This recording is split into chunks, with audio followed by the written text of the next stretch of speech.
Ladies and gentlemen, welcome to The Right Time.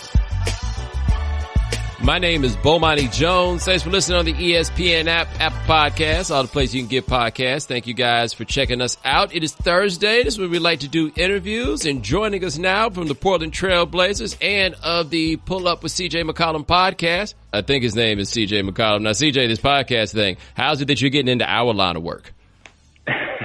I was a journalism major at Lehigh University, so I've always been interested in that side of things and just trying to build my resume. And I felt like being an NBA player, having a podcast, being able to kind of share some insights on what it's like to be in the league, bring in special guests, talk about different things that's going on, not only in the NBA but in the real world. I thought it was interesting and a great opportunity for me to show a different side of myself. Well, it also feels like for a lot of you guys that the podcast, and I don't take this personally, but it seems like a way for you guys to get out what you want without having to go through us, which I imagine is a lot more convenient. Yeah, I think it just gives you a different voice. It gives you a different platform to kind of speak your piece and share different things. And I think as an athlete, other guests who are athletes at times are willing to share a little bit more with me because of the fact that they're a peer. Yeah, well, like, how comfortable are you with it? Because I know for me, like, even doing this stuff, anytime it gets at all, like, halfway personal, it's easy to get into the way too personal mode if you get too comfortable, but that's not always the best way to play it. Right.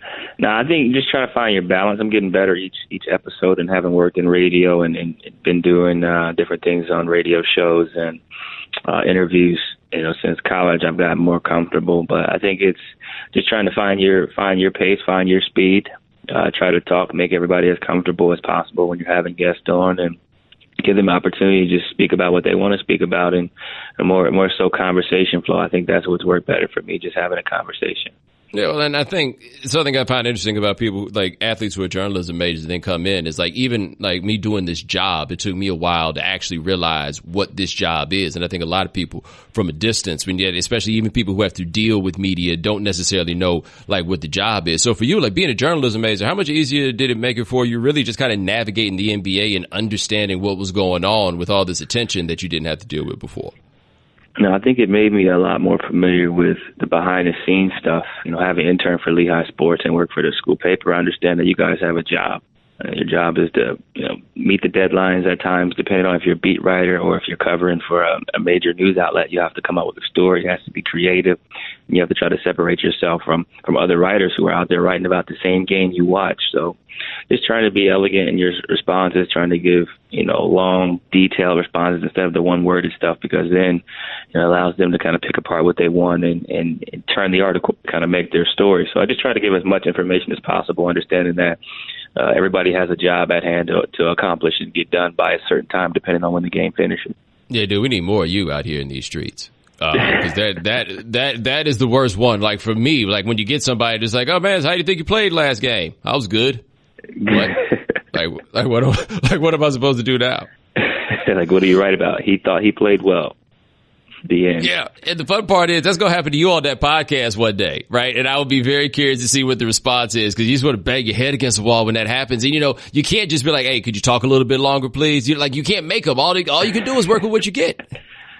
Right. That's the gift and the curse about this world and this sport is you got different personalities, people who are at times not willing to open up to media, people who are angry, over maybe the game, maybe the outcome, or just not having a great day, and they don't really want to open up or give you exactly what you need. Try to, figure out ways to make them as comfortable as possible and get them to come and open up.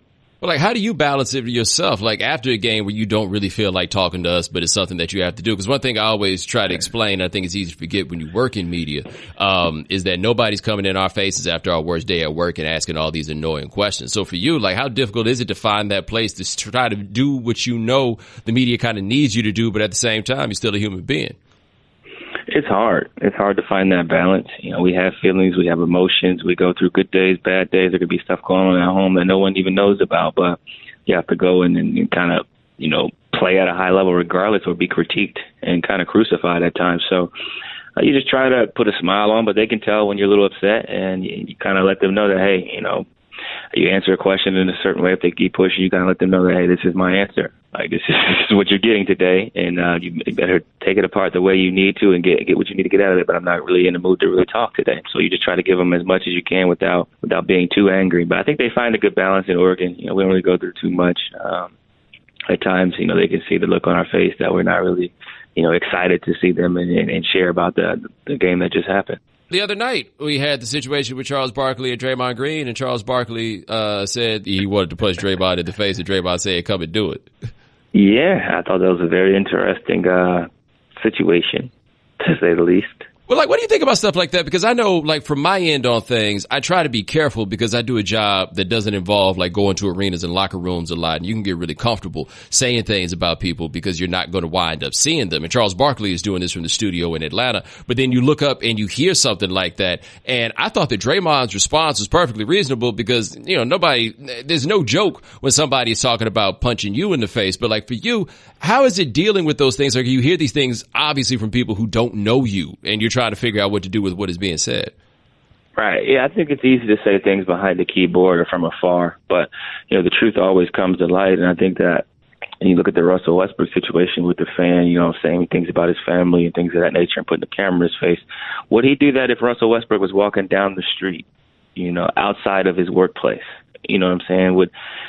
And as Draymond Green said, would Charles Barkley say those things, to Draymond Green in person?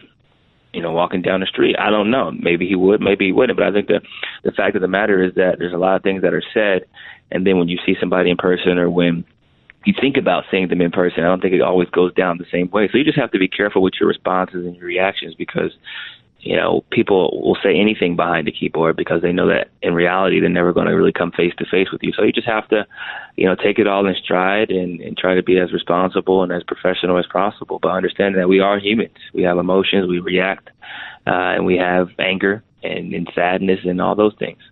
Well, I guess you had a similar thing during the playoffs also with somebody that you do see on a regular basis, a beat reporter who had tweeted that you were a dirty player and you publicly took umbrage with that. Yeah, I mean, that was a situation where, I felt like he was being disrespectful and speaking down on my name, and I addressed it and let him know how I felt about it. And, if he has a problem with the way I play and if he wants to stereotype me or label me a certain way, he knows where I live and he knows where I'm at on a day-to-day basis. And I think that's the thing you go through. People say things and then either take them back, retract them, or don't want to comment on them or don't want to mention it to your face. But in reality, we see a lot of these people every day. Well, I'm curious about that because, how often do you have situations where you read something that somebody you see on a regular basis has said, and then it's like it didn't happen and that person's in front of you? Yeah, I mean, it doesn't happen that often in a situation where you see someone, maybe they're a beat writer or they're a reporter, and they say something about you, and you have to see them the next day and they act like nothing happened. It doesn't happen very often, but everyone has a right to their own opinion. I think that's what makes America great. That we are entitled to opinions. We are able to, say things and feel things and express things in a certain way, but there also are consequences for certain things that are said and things that are done in America, and people have to realize that. Well, you mentioned the situation with Russell Westbrook and the fan. What is the wildest thing you've had somebody say to you? People have said things about fans. Have said things about family members, things about personal relationships, things about us as individuals, call us out of our name, everything. I mean, I've heard a lot. I've heard a lot of vulgar things, but, I haven't really been that close enough to a fan that in arm's reach to knock him out either. You know what I'm saying? So I think that's the slippery slope and the balance you have to face. Now, how much do you read about the team? I read a lot, not just about our team, but about other teams and what's going on in the NBA and other sports. So I'm very familiar with rumors involving myself, rumors that don't involve me, and just the pulse of sports in general. So how's that go when you read a rumor that's about you? I think it's funny at times because sometimes you can tell it's not factual, it's not true, and it's just kind of someone fishing to try to figure out what's really going on. And then other times it comes with the territory. Being in the NBA, being a professional athlete, there's always going to be rumors, and I always say it's interesting because we have to deal with, here potential trades for ourselves and kind of what our worth is, and try to explain it to a journalist. It's like, imagine you work for an outlet and there's a rumor that you're going to be traded to, maybe you work for ESPN, there's a rumor that you're going to be traded to NBC Sports or a local affiliate in the area. Maybe it's a downgrade, maybe it's a promotion, but then you have to go to work with those same people who there's rumors you may be traded with them or for them or things of that nature. And it kind of makes things awkward at times, but it's the world we live in. I can tell you that actually did happen to me one time. where it was like a rumor hit the street, and then the next day I read a press release about somebody else getting my time slot before anybody had called me. Like that was the most miserable moment that I had ever had, because I called the boss. It was like, hey man, that's what the streets are saying. And his response was, I could neither confirm nor deny. Yeah. Now imagine going into work and realizing that you're going to go from, LA to, I don't know, Canton, Ohio. Like that's a big change. You know what I mean? And, not that it's always that severe, but that happens in our line of business a lot of times, where you go from the East Coast to the West or West to the South, and, one day you're there, the next day you're not, and your bosses look you in your face and, smile as if everything was all right, and then traded you.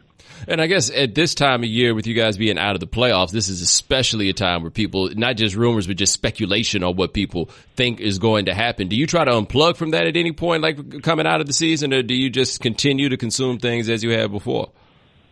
Yeah, I mean, I try to unplug in terms of relaxing, not working out, giving my body a break, but some of that stuff is unavoidable. If you watch TV, if you're watching games, if you're watching SportsCenter, you might see something about yourself.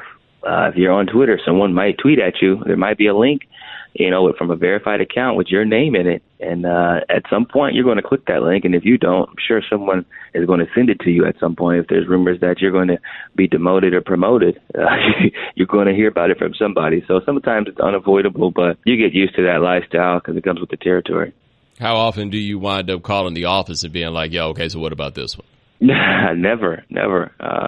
Really? Trust your agent, trust the situation you're in, and besides the rumors and things that you see on TV, when it's really time, I know I'll get that call from my agent or somebody who's in the know. And if they don't give me that call, then I assume nothing is happening. Now, is this a thing, I guess, as you become more visible of a player, your name comes up more in these things? So, like, has it gotten any easier or more difficult as your career has progressed and as you've gotten better and more known? I think it's easier to deal with it because a lot of times, you got to look at it like this on the bright side. If your name's being mentioned in trades, that means that, someone else values you. That means you're valued from teams outside of just your organization. So it could be worse. No one could want you. And if no one wants you, I think at some point that becomes a problem. That means you've lost your value or you're untouchable. And a lot of times in this world, I don't really think anybody's untouchable anymore because of the fact that there's really no trade clauses in place. So you got to look at it like this. At least more than one team values you if someone's potentially looking to trade for you. Now, we talk about coming out at the end of the season. You guys lost the series to the Pelicans. And when you come out of a season, when you look at it, do you look at it relative to what you thought was going to happen before the season? Like, how do you process this sort of ending? It's never how you imagined it. I think that's what happens a lot of times in life. It's a roller coaster ride and things don't go the way you plan, but you just try to be as honest and upfront with yourself as possible, assess the situation, assess how it went, how you expected it to go, and ways you can improve individually to help the team collectively get better. And that's kind of how I've always approached it. I take some time to step away from it, then I begin watching film, then I begin figuring out how I want to attack the training process, get my body evaluated again right before I train so I can figure out the deficiencies and how to attack. But it's tough. The season ends, then the next day you have exit physicals, exit meetings, and then it's over.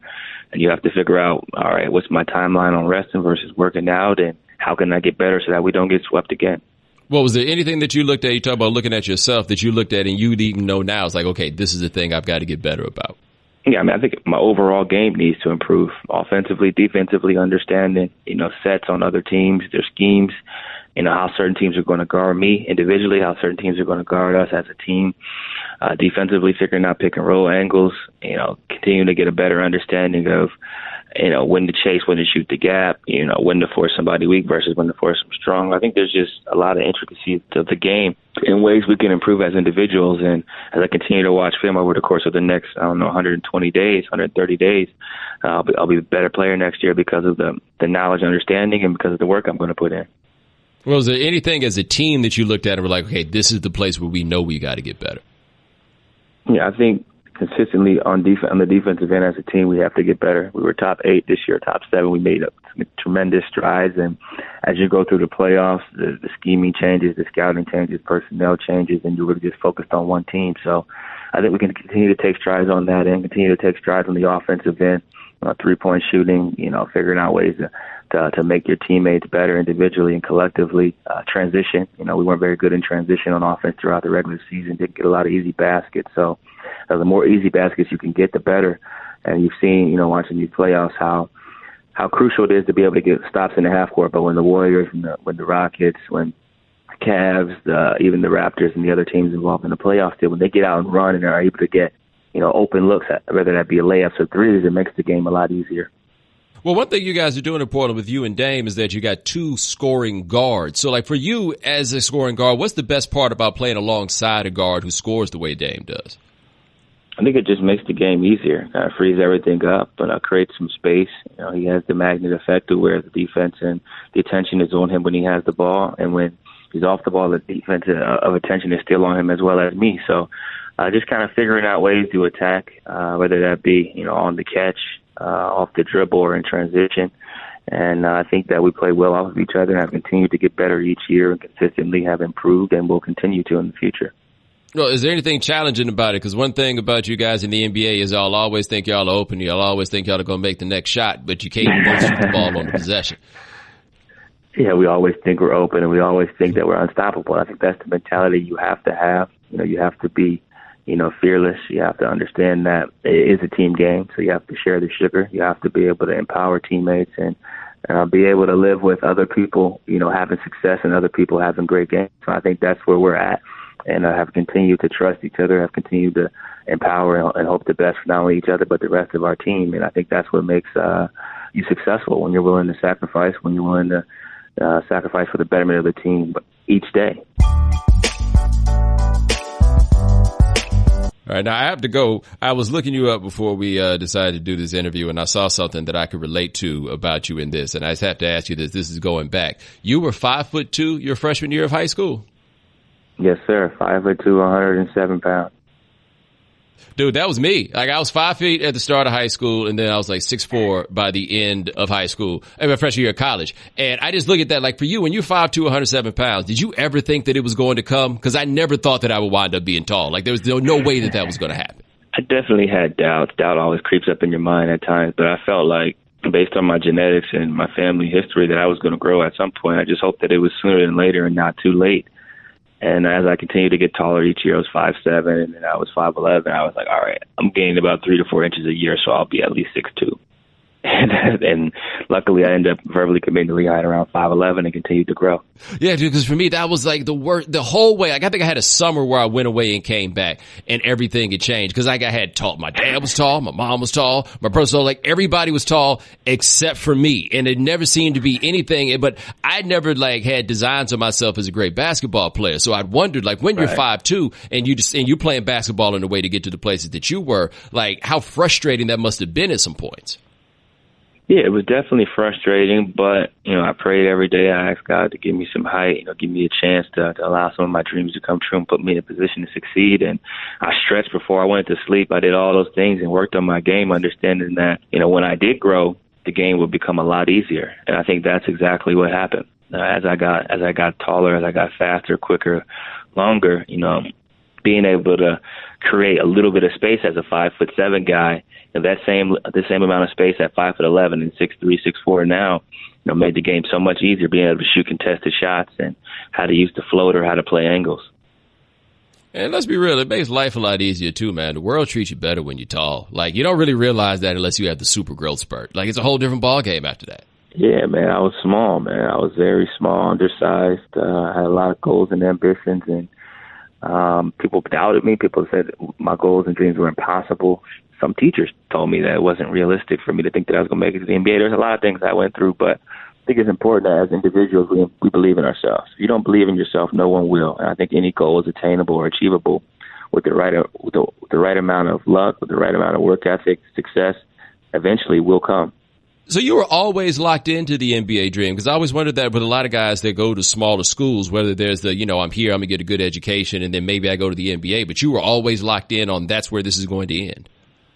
Absolutely. Even when I didn't believe it, I believed it. And I had this unattainable goal in the back of my head, right? It's unattainable. People don't make it to the NBA where I come from. Besides Bron, you have to be like a physical specimen or you have to be extremely athletic. So it seems unattainable. But in my mind, I worked so hard. I was going to be the guy who went to the school where no one has ever been drafted and get drafted. And I told people, I said, no one's ever been drafted from Lehigh before. How are you going to go pro? I said, I said, honestly, someone has to go pro eventually, so why can't it be me? And no one like me has ever gone to Lehigh, so I'm going to be the first. People would laugh and say, "Are you crazy?"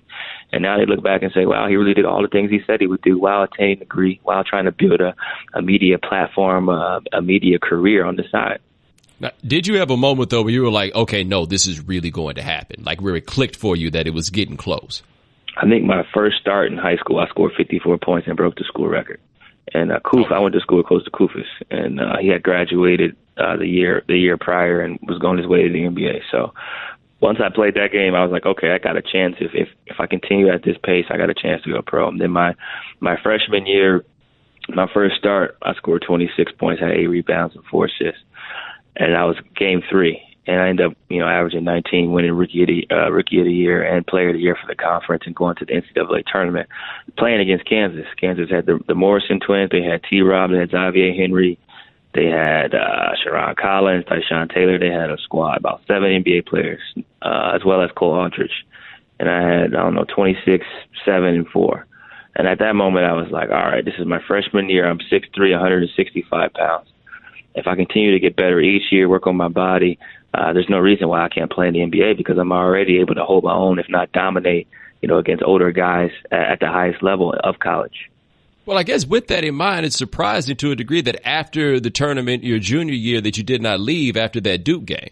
Yeah, it was a very hard decision. I ended up going home for Easter and speaking with my family, kind of talking with my mom, my dad, my brother, figuring out what was best for me, figuring out potentially where I could be drafted, and the pros and cons of going to college for the senior year versus the pros and cons of going to the NBA. And ultimately, I felt like I still had some more development mentally, just being a kid for another year, not having that responsibility of being a professional athlete, and then having the chance to receive a degree from a prestigious university in Lehigh. I had promised my mom that I would get my degree in 4 years, and there wasn't a certainty, there wasn't a guarantee I would go back to school if I left after my junior year with the lifestyle I would be living and with the career that I thought would be ahead of me. I felt like I should capitalize on this opportunity now, get better, improve my stock, and be able to go experience playing another NCAA tournament. Now, what was more fun, though, from that junior tournament? Was it beating Duke or was it beating Austin Rivers? Now, beating Duke, man. Austin's a good player in his own right. He works hard, and he doesn't. A lot of people, have mixed feelings about him because of him playing for his dad and all that stuff. But I think he worked hard, and obviously, a lot of people hate Duke. I didn't like Duke personally. I never have. I've always been more of a North Carolina fan, but I think the game was just helpful for me to be able to put myself, in that national spotlight, put myself out there to where people who had never watched a kid from Lehigh, had never heard of Lehigh, knew who Lehigh was after I walked off that court. Well, you talk about being a fan. Like I find, especially with football players, not quite as much with basketball players, but with football players, they had the team they grew up rooting for, and then even after they get to the league, they still root for that team. Like, are you like that with basketball? No, absolutely. I still love Lehigh. Those are my homies, the coaching staff. They helped me a tremendous amount in terms of development, growth, maturity. And I'm thankful for that university for giving me a chance and allowing me to do something that a lot of people thought was impossible. And I'm still one of the people who stays in contact with the staff. I actually got to call Coach Reed back, reach back out to him and see how Coach Weiss is doing. But I'm forever grateful for the opportunity they provided me, and my life has changed. And that's one of the best decisions I ever made, was attending Lehigh University. How are you enjoying these NBA playoffs this year? Not the same, not playing in it, man, but it's competitive. I think that game, Brown against the Raptors, it was a very competitive game, back and forth. They didn't lead for the entire regulation, and then winning it down the stretch. But I think that it's going to continue to get competitive. Steph came back. New Orleans is, heading home now for 2 games, and I think it's going to be a different environment and could potentially be a different result with them being at home. But overall, man, this is the best sport out there, I think. Being able to see guys compete at the highest level, see the support from fans all across the world, it's awesome to be a part of it. Although we're not playing in the playoffs, to be a part of the family of the NBA Brotherhood is amazing. Well, for you, what's the biggest difference between regular season basketball and playoffs, just as a player being in the experience? I think it's the understanding of the moment. Being able to just focus on one team, not having to fly to another city, not having to worry about back-to-backs or scouting or anything of that nature. You really solely focus on one team. Put your heart and soul into figuring out ways to beat this one team and how to outmaneuver and out-execute them. So I think that's the biggest part about the playoffs. A lot of players don't get to experience it. You know, the fans, the media, the attention. I told our rook, it's just like playing at home, except there's more cameras. There's a lot more cameras and a lot more media scrutiny behind it, but it's the same game. After how many games do you start really getting tired of the dudes on the other team? Because there's been extra chippy it seems this year in the playoffs. After game one, honestly, even in the middle of game one, you got to see these guys for a minimum 4 games. You got to fly to whatever city they're in. They got to fly to your city. It gets more physical as each game goes on. The stakes raise a little bit higher because somebody's closer to elimination, somebody's closer to succeeding and advancing. So as the series goes on, you see more hard fouls, you see more arguments. It's just like being around your siblings for too long. Even though you love your siblings, you can't be around them, or family members for that matter, too long. Now imagine being against the enemy and being around them that much. Now, with all this chippiness, I think a lot of NBA fans have this question, which is, why does everybody get up there acting like they're about to fight when we know that nobody is going to fight? Yeah, it's the same thing in the workplace. You may not get along with somebody, but are you going to punch them in their face at work? No. But you might argue with them. You might let them know that you don't like them, or you might mean mug them. The same thing goes for the NBA. Although no one's really going to fight right now, it could happen. As a man and as a player, you don't want people disrespecting you. You don't want people looking at you crazy or hard fouling you, and you're gonna let that point be known and address it. And I think, as some players have said before, if there's seriously a problem, you don't like somebody, they know where to meet you at. There's a big parking lot out there, and things can be handled in the proper way. But I think a lot of it is just you letting somebody know, I'm not going to stand for this disrespect. And if somebody swings first, I guarantee you somebody's following up, regardless of the amount of money that's going to be taken away. Do things seem more tense this year to you than normal? Because at least from here, it looks like it's been more tense between teams. I don't know. I don't know if it's more tense. I think that in the media and people are paying more attention to technical fouls, paying more attention to hard fouls and confrontations. Obviously, there's some things that happen with the referees and a player headbutting them or whatever the case may be. But overall, looking at the breakdown of technicals, I don't think there's that much of a difference. Do you think the league could stand to relax a little bit about some of this stuff? Because they're also concerned with making sure nothing at all happens. Yeah, I mean, they don't want any more brawls. They don't want any more confrontations with players going in the stands and potentially breaking the faces of fans. So they have a right to be cautious. They have a right to be monitoring things and trying to prevent those situations from happening, because this is a global brand. A lot of money is involved in it. A lot of businesses are backing our league, and we have to make sure we behave ourselves and act in an appropriate manner. But the fans also have to make sure that they are following those same guidelines. Now, the basketball end of this postseason, is there a series in this round that you're most interested in? Honestly, man, no. I just want to see competitive games and be able to pass time until next season starts, until I can start working out again. You sound so bittersweet about watching the playoffs, man. I mean, I understand it, but your whole voice in that moment, you're like, nah, it's all the same. I mean, this is our life, man. This is what I do for a living. This is how I eat. This is how I provide for my family. And to be eliminated from the playoffs, man, it's not fun.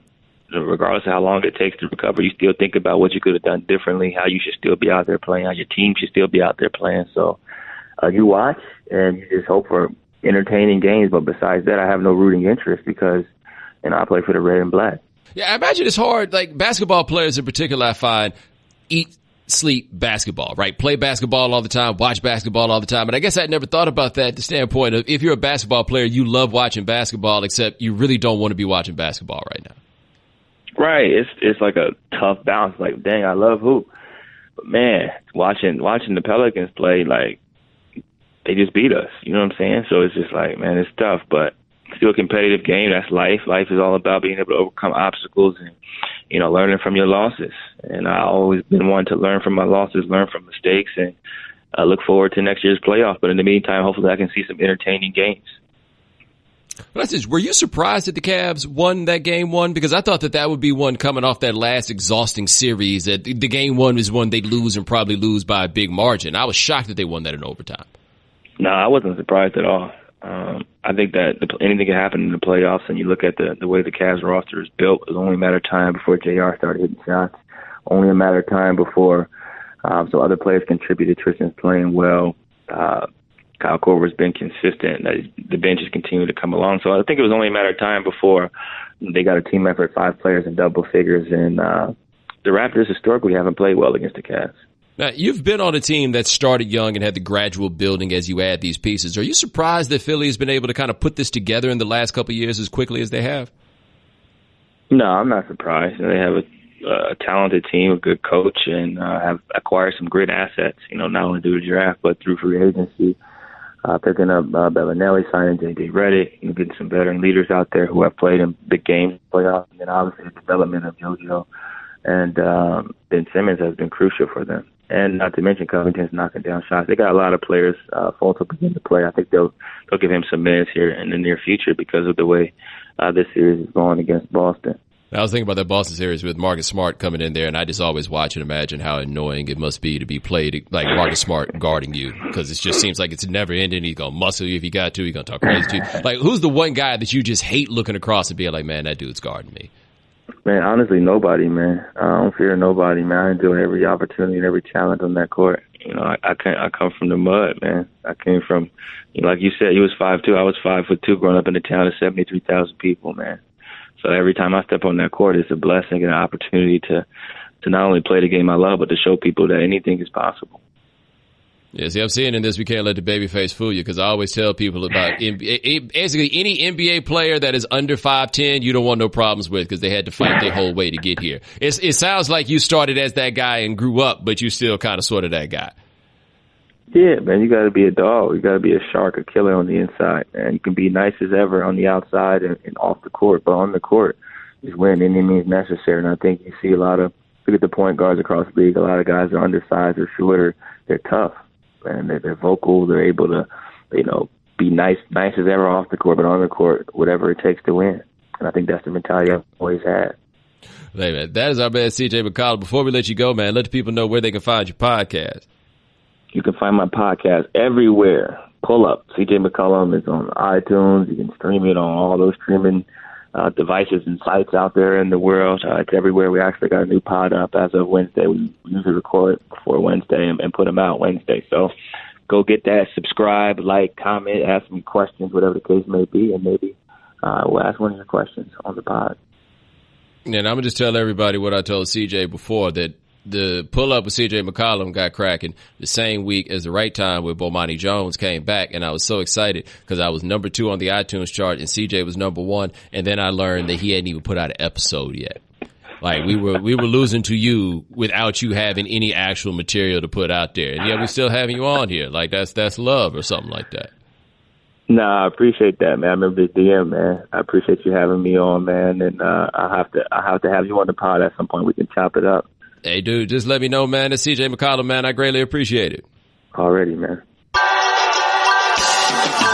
All right, thanks to CJ McCollum for joining us here on The Right Time. Before we get out of here, hey, we got information on this Kawhi Leonard thing. Apparently, Kawhi Leonard is back in San Antonio. He said that Greg Popovich had coached after his Mrs. Popovich died, that he was going to be there to support them. But since Pop was not coaching, he did not do that. At the root of this, I think it's very interesting, and it's an important thing to point out. Basically, it's not a matter of the Spurs think he's healthy and Kawhi says he's not. I mean, that's part of it. But more specifically, the Spurs think it's one injury. Kawhi's people think it is a totally different injury. So the Spurs are like, yeah, Tony Parker had this injury and it was worse and he's back. Kawhi's people are like, well, no, actually, we don't. That's not the injury at all. And in fact, Kawhi's right here telling you what he thinks about it. Wow, Kawhi. I'm so much clearer on the situation. Like, that's where we are. Spurs seem to feel like Kawhi's people are trying to get him out of San Antonio and get him into a larger market, which I guess I find to be just a little bit weird. And the reason I find that to be just a little bit weird is why you want to get Kawhi in a bigger market so he can't talk. Like, I don't know how much things change for him market wise based on where he goes. Cause I mean, what's Kawhi selling? Other than, like, if they, you know how you tell kids you're going to play the quiet game to try to trick them into being quiet, you're going to put Kawhi's face on that and put it in a box and be like, the quiet game, here it is. And then you take the box out and there's nothing in there? Maybe. I don't know.